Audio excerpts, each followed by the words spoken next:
buenos días. Muy buenas tardes, perdón.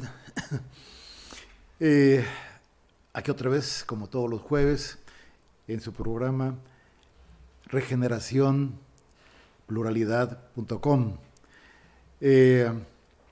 Estamos en Creciendo en Familia, su servidor Jorge Reyes Barrera, psicoterapeuta, y algo que estaba comentando el público en algunos comentarios que me hicieron personas que nos hacen el favor de dedicarnos un rato de su tiempo para conocer los temas que abordamos, que están relacionados, como su título lo expresa, Creciendo en Familia.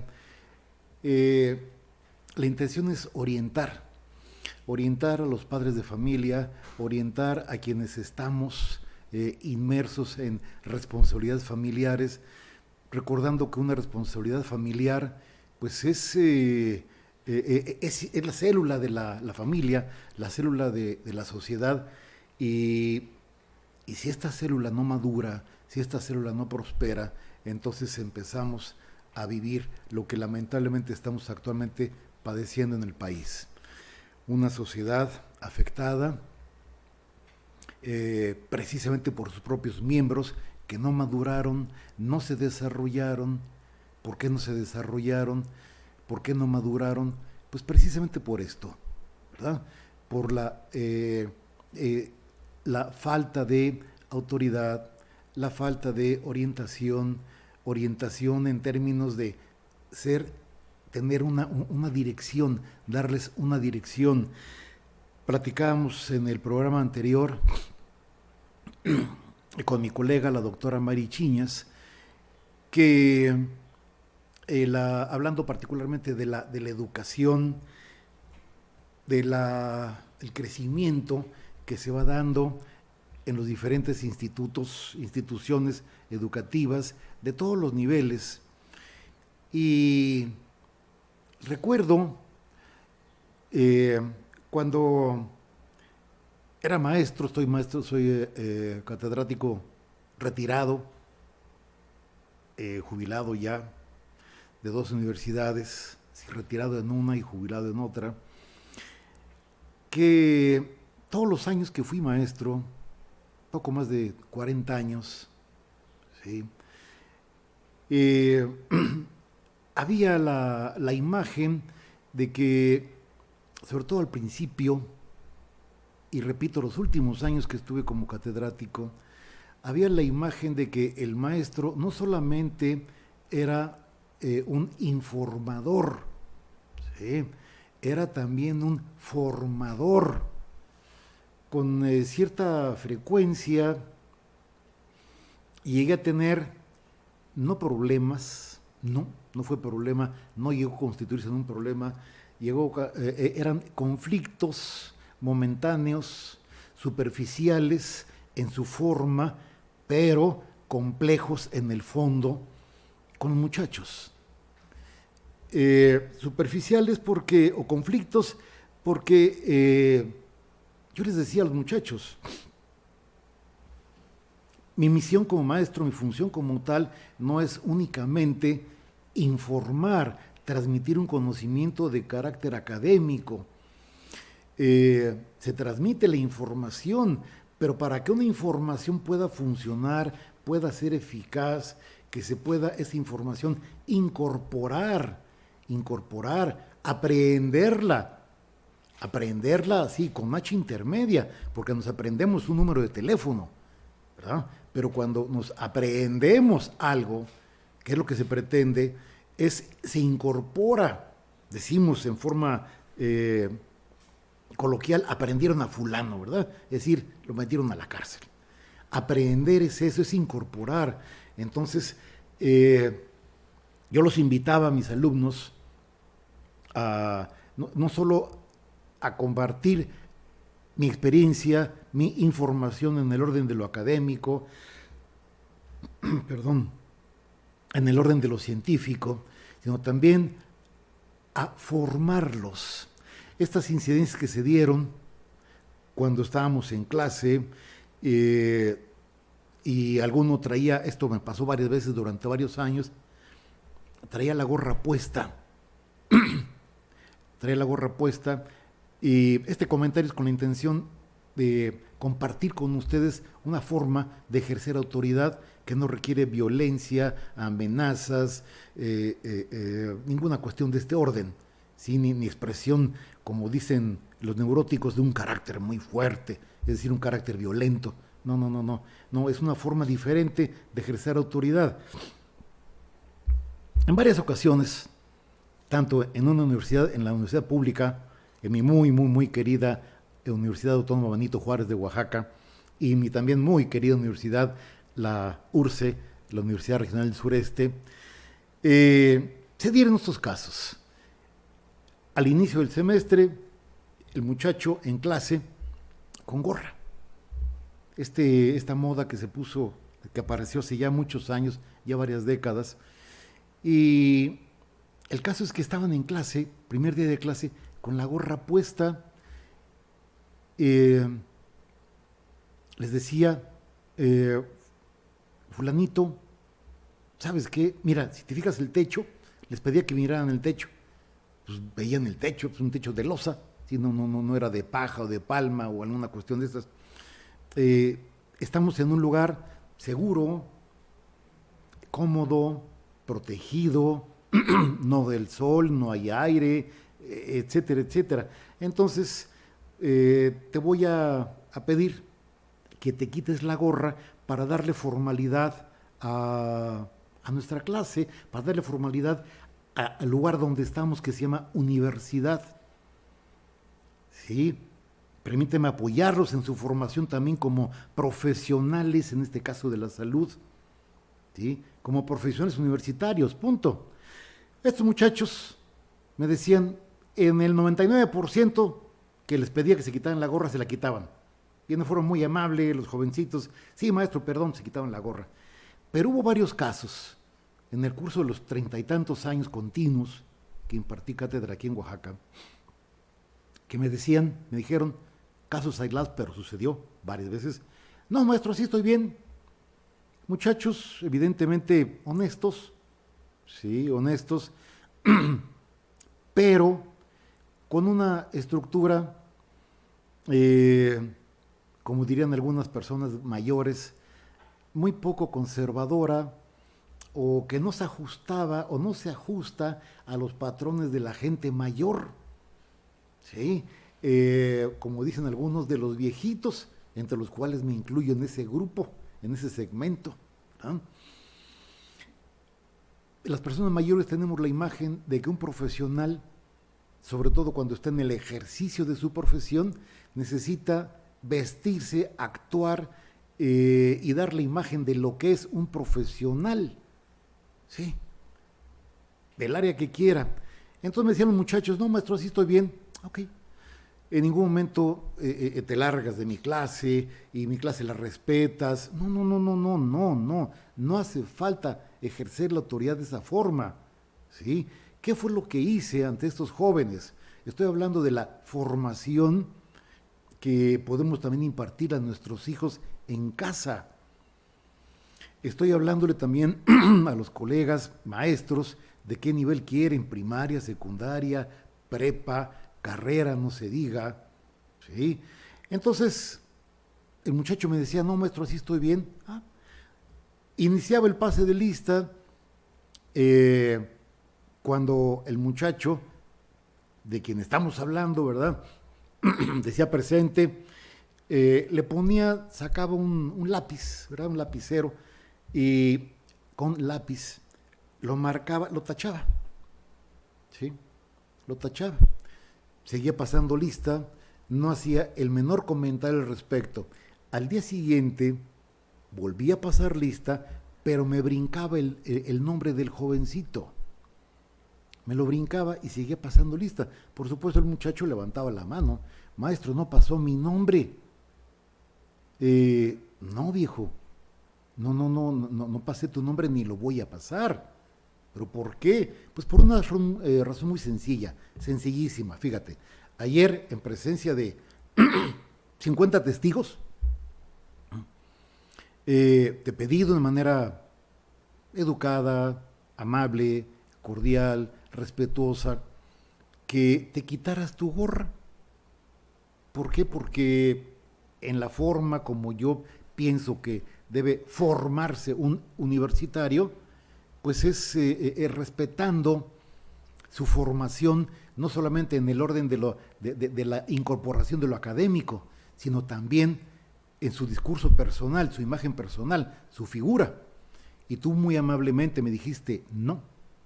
Entonces, si tú desconoces mi autoridad como maestro en estas 2 horas de clase, ¿sí? ¿Por qué te voy a reconocer como alumno? Pues vamos a ser parejos, ¿no? Si tú me desconoces como maestro, porque te estoy haciendo una petición amable y me dices no, y además me dijiste en forma respetuosa, ¿verdad? Bueno, entonces yo te desconozco como alumno, de tal manera que aquí en mi lista estás dado de baja. Y seguía pasando lista. En todos los casos, nunca falló. Terminaba la clase, salía del salón, se acercaba el muchacho y de una forma amable se disculpaba: maestro, discúlpeme, pero es que se acostumbra uno, bla, bla. No te preocupes, viejo, no pasa nada, absolutamente nada va a suceder, ¿verdad? Y como lo había puesto con lápiz, porque ya sabía que conocía el efecto, ¿verdad? Con una gomita sencilla borraba esto. Amenazas, violencia, no hubo necesidad de nada de eso, absolutamente. Simplemente se ejercía la autoridad. Y como decía Hipócrates, lo mismo se cura con lo mismo. Necesitamos aprender a revisar, analizar, insistiendo en que analizar. Una de las definiciones que manejo es conocer la relación causa-efecto. Y ustedes como padres, como maestros, como hijos, si alguno de ustedes nos escuchan, pueden aprender eso, analizar la relación causa-efecto. En alguna ocasión me decía una jovencita que llegó, me la llevaron sus padres, muy rebelde, una jovencita de 16 años. Cuando ya se ajusta la rebeldía, ajustar la rebeldía no significa que ya la domestiqué o ya la reprogramé, que le saqué el chip, lo metí en la computadora y lo reprogramé, ¿verdad? No se trata de reprogramar a nadie, menos de domesticar, ¿verdad? Cuando está joven y sus padres resuelven la conducta, al decir resolver la conducta, los padres me la llevan por rebelde. Y siempre que hay una persona rebelde, una sociedad rebelde, ¿a qué se está rebelando? No, nadie se rebela en forma gratuita. Sí, ningún chamaco, ningún jovencito o niño se levanta por la mañana y dice: pues hoy ¿qué hago? Pues hoy me rebelo, ¿verdad? No tengo otra cosa que hacer. E inicia su acto de rebeldía. Cuando me llevan un chamaco rebelde, una persona, jovencito, hijo o hija, le pregunto: ¿qué es lo que no te gusta de tu casa? ¿A qué te estás rebelando, mano? Cuando esta joven, que les cito, ¿verdad? Llega a entender por qué se rebelaba, sus padres cambian su conducta y la muchacha cambia su conducta, porque observan que la mayoría de los padres exigen que el hijo cambie su conducta, pero ellos no cambian la suya. Observen este detalle. Y esta máxima hipocrática nos dice, ¿verdad? Lo mismo se cura con lo mismo. Los padres quieren que su hijo cambie su conducta. Los padres necesitan cambiar su conducta hacia los hijos. Ellos exigen que los hijos cambien su conducta, pero ellos no la quieren cambiar. Y lo dicen algunos, no malintencionados, pero sí, me preocupa mucho cuando una persona adulta dice: yo soy así y no voy a cambiar. Y lo digo de una forma muy clara, aunque a lo mejor un poquito molesta, me da pena. Me da pena esa persona cuando expresa eso. ¿Por qué? Porque de antemano se está descalificando, está anulando su posibilidad de crecer, de madurar. ¿Qué es madurar? ¿Andar de corbata, con el cabello corto? No, en la universidad a mí el cabello largo no me gusta y tuve muchos alumnos durante muchos años con cabello largo y jamás lo molesté, por supuesto que no, merece todo mi respeto, pero era un cabello largo, aseado, peinado, limpio, etcétera. Sí, eran personas que se vestían como les place, pero con higiene, alineados. Sí, no es cuestión de que la gente con quien convivo esté a mi gusto. Estamos hablando de respeto también. Entonces, cuando está joven, lo recuerdo que se integra, la familia cambia su dinámica, reajusta su dinámica. Entonces, la última consulta que fue esta muchacha, me dice, doctor, es que me dan permiso para todo lo que quiero, pero así como diciendo, qué fácil es sacar todo, obtener todo. Por supuesto que es muy fácil. ¿Por qué? Porque hay una reciprocidad, un intercambio de equilibrios, un intercambio de actitudes propositivas, de actitudes proactivas. ¿Sí? Esto también sucede a nivel preescolar, preescolar hasta lo universitario. Decía mi colega en el programa anterior, aquí Creciendo en Familia, hablaba de la autorregulación en niños y jóvenes. Y esta autorregulación, entre otras características, conductas que estábamos comentando en este programa pasado, hay una autorregulación que llega a producirse en forma inconsciente. Aquí me voy a salir un poquito del área educativa para hacer la combinación de el área clínica, que es mi especialidad, y esta autorregulación en el orden de lo escolar, en el orden de lo vivencial. ¿A qué autorregulación me refiero? Al deporte. Al deporte, hace muchos años, más de 40 años, 40 y tantos años, que me convertí en padre y en su momento les comenté a mis hijos que, entre otras actividades, les decía, hay algunos aspectos de los cuales no se van a librar, ¿verdad? Y uno de ellos es el deporte, la práctica del deporte. ¿Cuál deporte? El que quieran, de preferencia un deporte que implique un enorme consumo de oxígeno aeróbico. ¿Sí? ¿Por qué? Es una forma de autorregulación. Una forma de autorregulación. Una persona, un joven que está constantemente haciendo ejercicio, practicando un deporte, constantemente no quiere decir que esté integrado al equipo, no sé cuál. No, en forma rutinaria.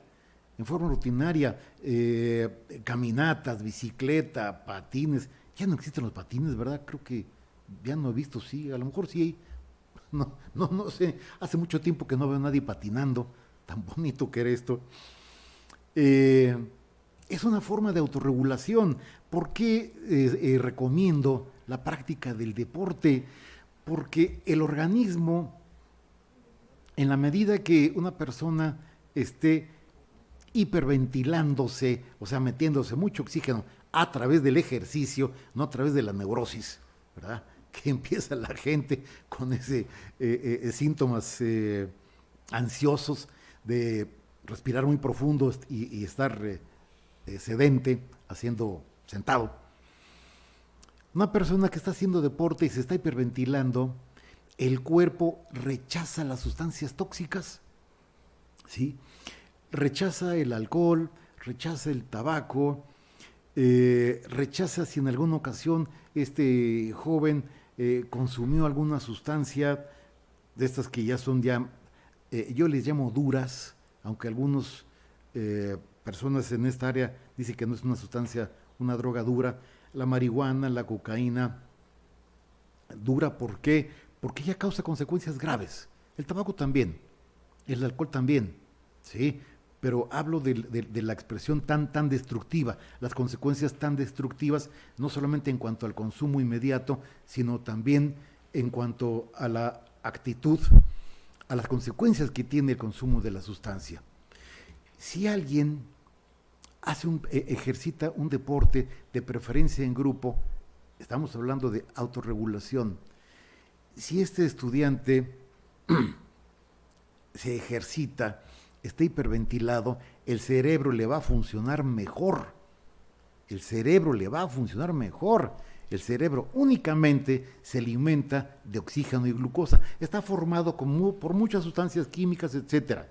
Pero la comida, de lo que ingiere, con lo que funciona, es oxígeno y glucosa. Y si le metemos, ¿verdad?, oxígeno, la glucosa en la gente joven está generalmente autorregulada, salvo situaciones pues de algún trastorno como diabetes, etcétera. Pero esta autorregulación, el deporte y la educación forma parte, estamos hablando de lo mismo. ¿Por qué? Porque el deporte, cuando está inmerso en un esquema educativo, donde no solamente se les enseña matemáticas, historia, lo que corresponda, de acuerdo al área, y practican un deporte, se van a integrar. Si vemos programas educativos de países del primer mundo, qué expresión tan desagradable es esa, de países del primer mundo, observamos que la práctica del deporte no está ejecutada o dirigida por deportistas de escritorio. Es muy fácil ver en nuestro entorno a un maestro de educación física, identificarlo.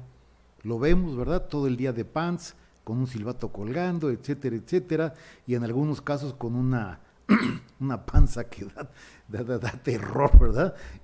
Y decimos, este señor es maestro de educación física. Pues sí, es el que le va a enseñar a nuestros niños a levantar y bajar los brazos, ¿verdad?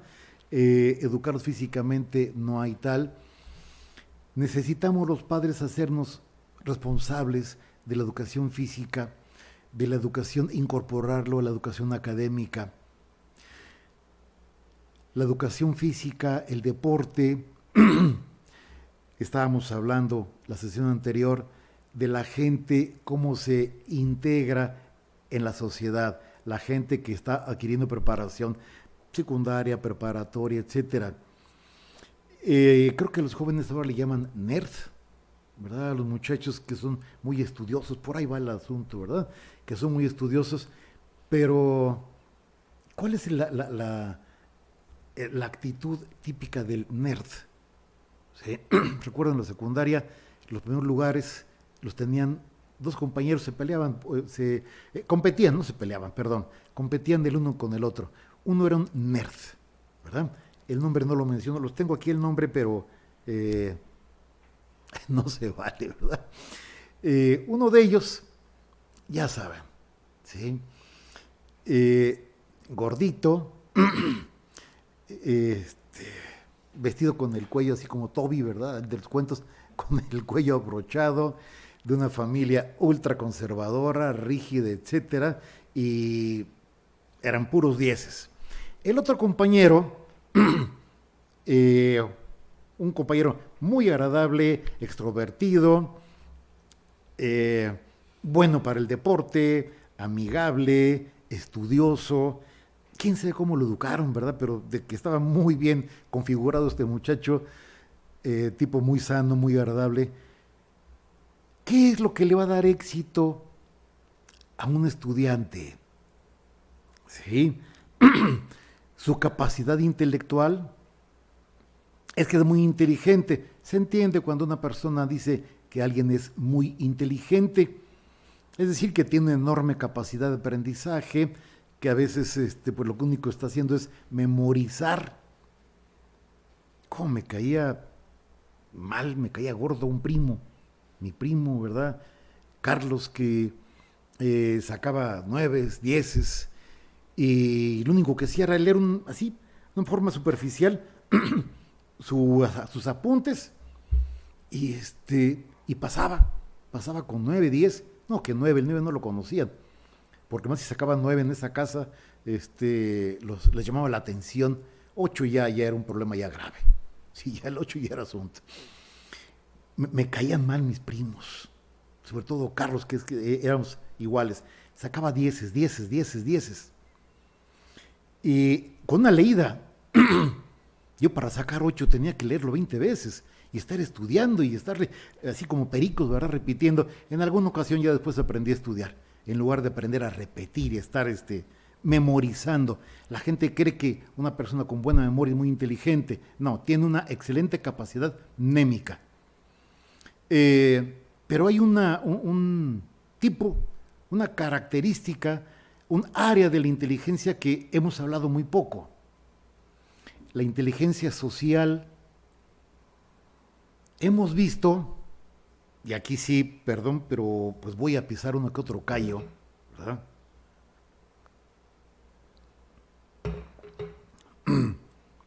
Y le digo con todas las reservas, sin hacer alusión a nadie, por favor. Hay personas que tienen una enorme inteligencia social, una enorme capacidad de insertarse y funcionar en un entorno social. ¿Sí? Pero otras características que tiene el intelecto, como la capacidad de análisis, como la capacidad de síntesis, entre las principales, pues resulta que no las tienen desarrolladas, no las cultivaron, y en algunos casos exactamente igual que la tierra de cultivo. La analogía me gusta mucho. ¿Qué sucede cuando una tierra no se cultiva? Pues se erosiona, ¿verdad? Llega un momento en que ya es muy difícil poder sembrar algo, habría que trabajarla mucho, y vemos personas que tienen una enorme inteligencia social, que saben meterse, acomodarse, etcétera, etcétera. Fíjense que no estoy valorando si es malo o es bueno, estoy describiendo, no valorando. Pero su capacidad deja mucho que desear, y son personas que han logrado el éxito. Son exitosos y exitosas en serio, no lo expreso como sarcasmo. ¿Por qué? Porque es gente que con su inteligencia social se convierten en buenos directores, excelentes directores, porque saben dirigir. Es decir, ellos no tienen la capacidad, pero eligen a las personas que puedan hacer ese trabajo en su equipo. Son buenos directores. Es excepcional, es raro, en el orden fuera del marco de la política, que exista un sujeto que tenga una enorme inteligencia social, ¿verdad? Y capacidad, y su inteligencia también esté muy desarrollada en otros planos. Sí los hay, pero no se dan en el árbol, no se dan en mata. En fin, el tiempo, ¿verdad?, que es inexorable, ya está marcado. Les estuvo con ustedes Jorge Reyes Barrera, psicoterapeuta, su servidor. Los esperamos el próximo jueves a esta hora con este programa Creciendo en Familia, regeneración, pluralidad.com. Muy buenas tardes, buen provecho.